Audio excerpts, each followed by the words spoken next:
श्रीकृष्ण जन्म. कंस हा मथुरेचा राजा होता. तो फार अन्यायी होता, क्रूर होता. म्हाताऱ्या वडिलांना त्याने तुरुंगात टाकले आणि मग तो स्वतः राजा बनला. कंसाच्या बहिणीचे नाव देवकी. तिच्यावर कंसाचे फार प्रेम होते. देवकीचे वसुदेवाशी लग्न झाले तेव्हा एक आकाशवाणी झाली. आकाशातून शब्द ऐकू आले, दुष्ट कंसा, सावध रहा, देवकीचा मुलगा तुला ठार मारणार आहे. आता कंस देवकीवर चिडला. त्याने देवकी आणि वसुदेव यांना तुरुंगात टाकले. शिपायांचा कडक पहारा ठेवला. देवकीला मूल झाले की कंस लगेच त्याला ठार मारीत असे. देवकीची 7 मुले कंसाने मारून टाकली.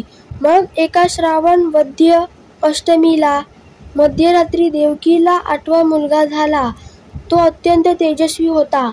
त्याच वेळी एका दैवी वाणीने वसुदेवाला जागे केले आणि बाळाला यमुनेच्या पलीकडे गोकुळात घेऊन जाण्यास मार्गदर्शन केले.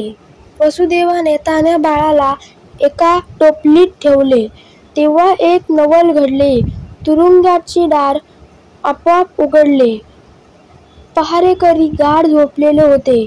वसुदेव बाळाला घेऊन गोकुळाकडे निघाला. रात्र वादळी होती. मुसळधार पाऊस पडत होता. यमुना नदीला पूर आला होता. नदी ओलांडून पलीकडे जायचे होते. वसुदेव नदीच्या मध्यभागी आला. बाळाचे पाय टोपलीबाहेर होते. त्या पायांना पुराचे पाणी लागले. लगेच पूर ओसरला. वसुदेव बाळासह गोकुळात पोहोचला. गोकुळातील नंद हा वसुदेवाचा मित्र होता. यशोदा ही नंदाची बायको. तिला त्याच रात्री मुलगी झाली. वसुदेवाने आपला मुलगा पाळण्यात ठेवला आणि यशोदेची तान्ही मुलगी उचलली आणि तो मथुरेला तुरुंगात परत आला. तुरुंगाचे दार बंद झाले. मुलगी रडू लागल्याबरोबर पहारेकरी जागे झाले. त्यांनी कंसाला कळवले की देवकीला मुलगी झाली. कंस लगेच तिथे आला. त्या मुलीला हातात धरून गरगर फिरवू लागला. तो तिला जमिनीवर आपटणार होता, पण त्यापूर्वीच ती त्याच्या हातातून निसटली, वर आकाशात गेली आणि आकाशवाणी झाली, कंसा, तुला ठार मारणारा कृष्ण सुखरूप आहे.